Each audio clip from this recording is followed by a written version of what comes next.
آج ہم ایک بہت ہی خاص موضوع پر بات کرنے جا رہے ہیں، پیر شمس کی تعلیمات اور ان میں قیامت کی نشانیوں کا ذکر۔ جی، یہ ایک انتہائی اہم گفتگو ہے جو نبی کریم صلی اللہ علیہ وسلم اور فرشتے جبرائیل علیہ السلام کے درمیان ہوئی۔ اور ہماری معلومات کا ذریعہ سائنس آف قیامت، خاص طور پر اس میں شامل گنان۔ سنو سنو مومنو، گفتگو کا آغاز ہی بڑا سنجیدہ ہے۔ اے مومنو سنو، اور جب سننے لائق باتیں سنو تو ان پر عمل کرو۔ بالکل، قیامت کا خوف دل میں رکھو اور لرزتے سینوں سے ڈرو۔ یہ الفاظ ہمیں فوراً متوجہ کر لیتے ہیں۔ اسی ماحول میں نبی کریم صلی اللہ علیہ وسلم نے حضرت جبرائیل سے پوچھا ایک سوال جو بہت کچھ سوچنے پر مجبور کرتا ہے۔ جی، سوال تھا کہ تمہیں کتنی بار آنا ہے؟ میرے بعد تمہیں دنیا میں کتنی بار آنا ہے؟ اور جواب کیا تھا؟ حضرت جبرائیل نے فرمایا، اے محمد سنو، مجھے 10 بار آنا ہے۔ 10 بار، یہ ایک خاص عدد لگتا ہے۔ تو آئیے سمجھتے ہیں کہ ان 10 دوروں کا کیا مطلب ہے۔ جی بالکل، ہر دورے میں ایک خاص چیز دنیا سے اٹھا لی جائے گی۔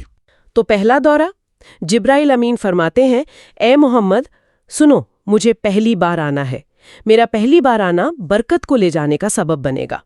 برکت، اس کا کیا مطلب ہے؟ کیا صرف پیسے کی کمی؟ نہیں، صرف پیسہ نہیں، برکت تو ایک وسیع تصور ہے۔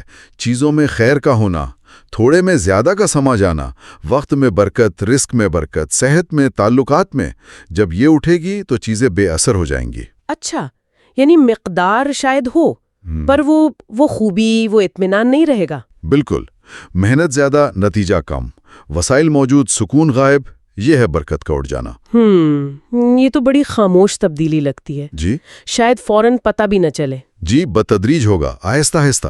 ٹھیک، تو یہ پہلا قدم تھا۔ دوسری بار کے لیے فرمایا، اے محمد سنو، مجھے دوسری بار آنا ہے۔ میرا دوسری بار آنا محبت کو لے جانے کے لیے ہوگا۔ برکت کے بعد محبت۔ جی، محبت کا جانا، یہ تو بہت بنیادی بات لگتی ہے۔ یقیناً، محبت ہی تو جوڑتی ہے انسانوں کو، معاشروں کو۔ جب یہ اٹھے گی تو دل سخت ہو جائیں گے۔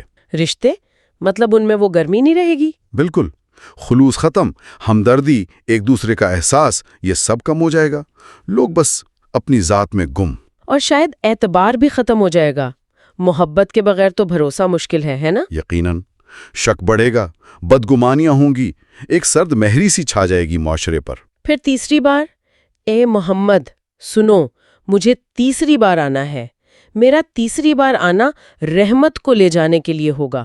برکت گئی، محبت گئی، اب رحمت۔ یہاں رحمت سے مراد اللہ کی وہ خاص مہربانی ہے جو یوں سمجھ لیں کہ کائنات کے نظام، خاص طور پر زمین کی پیداوار سے جڑی ہے۔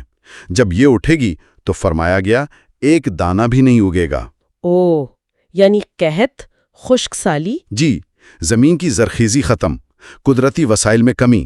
شاید جو آج کل ہم ماحولیاتی تبدیلیوں کی بات کرتے ہیں، یہ اسی طرف اشارہ ہو۔ یہ تو پچھلی 2 نشانیوں سے زیادہ ظاہری ہوگی پھر۔ ہاں، بظاہر ایسا ہی لگتا ہے، کیونکہ اس کا اثر براہ راست کھانے پینے، ہماری بقا پر ہے۔ چوتھی بار، یہ سن کر تو اور زیادہ فکر ہوتی ہے۔ فرمایا، اے محمد سنو، مجھے چوتھی بار آنا ہے۔ میرا چوتھی بار آنا شرم و حیا کو لے جانے کے لیے ہوگا۔ اور آگے وضاحت ہے کہ مرد و زن جانوروں کی طرح برتاؤ کریں گے۔ شرم و حیا، اس کا کیا مطلب ہے یہاں؟ صرف پردہ؟ نہیں، یہ اس سے کہیں زیادہ گہری بات ہے۔ حیا ایک اندرونی کیفیت ہے، ایک اخلاقی رکاوٹ جو برائی سے بچاتی ہے۔ جب یہ اٹھے گی تو صحیح غلط کی تمیز مٹے گی، لوگ بے لگام ہو جائیں گے، خواہشات کے پیچھے۔ جانوروں کی طرح برتاؤ، مطلب صرف اپنی جبلت کے مطابق زندگی گزارنا؟ جی، عقل اور اخلاق کی پابندی سے آزادی، معاشرتی اقدار، رشتوں کا تقدس، سب ختم۔ تو گویا معاشرہ ہی بکھر جائے گا نا؟ حیا کے بغیر مہذب معاشرہ قائم نہیں رہ سکتا، انتشار پھیل جائے گا۔ 5ویں بار کا تعلق سخاوت سے ہے۔ اے محمد سنو، مجھے 5ویں بار آنا ہے۔ میرا 5ویں بار آنا سخاوت کو لے جانے کے لیے ہوگا۔ امیروں سے سخاوت چھن جائے گی۔ جی، پہلے برکت اٹھی، پھر محبت، اب سخاوت۔ جو تھوڑی بہت دولت ہے بھی، اس کو دوسروں پر خرچ کرنے کا جذبہ ختم۔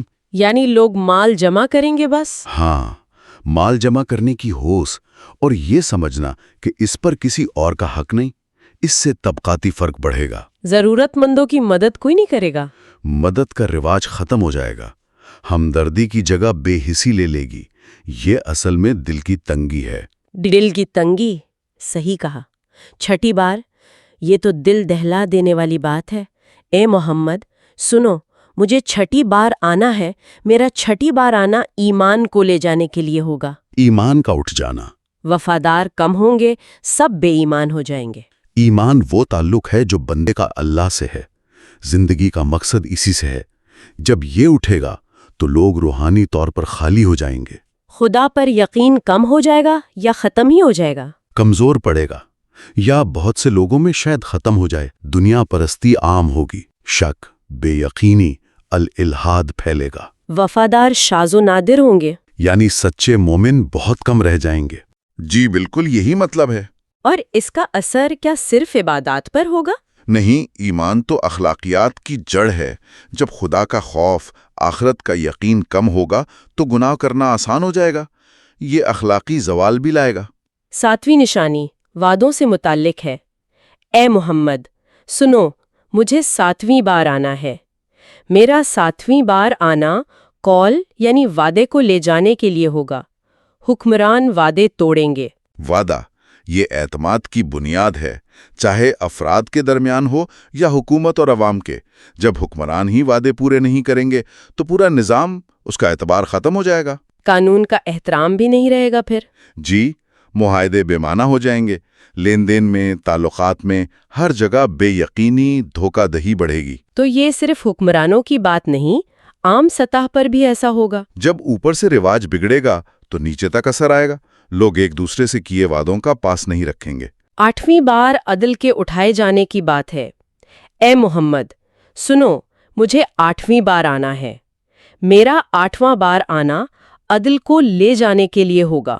انصاف ختم، ظلم عام۔ عدل تو معاشرے کی ریڑھ کی ہڈی ہے۔ جب حکمرانوں سے، قاضیوں سے انصاف اٹھ جائے گا تو پھر طاقتور کمزور کو کھا جائے گا۔ حقدار کو حق نہیں ملے گا؟ بالکل نہیں، قانون صرف کمزور کے لیے رہ جائے گا۔ ہر طرف ناانصافی، رشوت، ظلم، یہ معاشرے کو اندر سے کھوکھلا کر دے گا۔ یہ تو معاشرہ ٹوٹتا ہوا نظر آ رہا ہے۔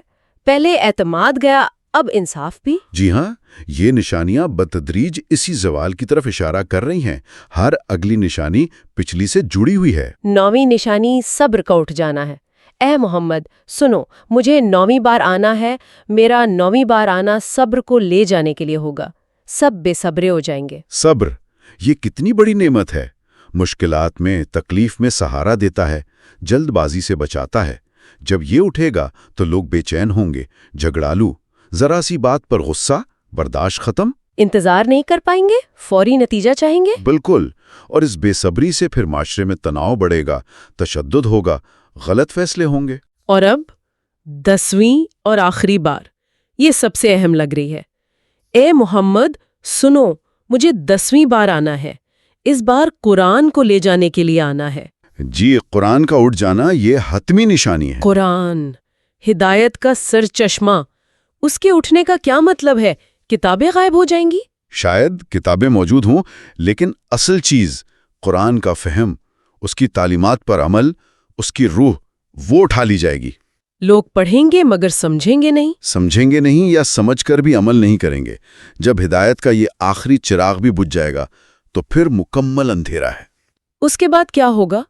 پیر شمس کیا فرماتے ہیں؟ فرماتے ہیں سب جاہل ہو جائیں گے، علم کو کوئی نہیں سمجھے گا۔ جاہل؟ کس قسم کی جہالت؟ دنیاوی علم تو شاید ہو۔ ہاں، دنیاوی علم ہو سکتا ہے، بہت ہو، ٹیکنالوجی ہو، لیکن اصل علم یعنی ہدایت، معرفت، حق و باطل کی تمیز، وہ ختم ہو جائے گی۔ زندگی کا مقصد سمجھ نہیں آئے گا۔ اور پھر یہ کہ لوگ لباس کو پہچانیں گے، حقیقت کو نہیں۔ ریشمی کپڑے پہن کر آنے والوں کو خدا کی طرح مانا جائے گا۔ بالکل، جب اندر کی قدریں ختم ہو گئیں، ایمان، محبت، حیا، انصاف اور قرآن بھی اٹھ گیا، تو لوگ ظاہر پر جائیں گے۔ دولت، شان و شوکت، مہنگے کپڑے، یہی معیار بن جائیں گے۔ جی، کردار کے بجائے ظاہری چمک دمک، اور ایسے لوگوں کی پوجا تک شروع ہو جائے گی۔ یہ مکمل روحانی دیوالیہ پن ہے۔ ان 10 نشانیوں کو بیان کرنے کے بعد پیر شمس نے ایک تنبیہ بھی کی ہے۔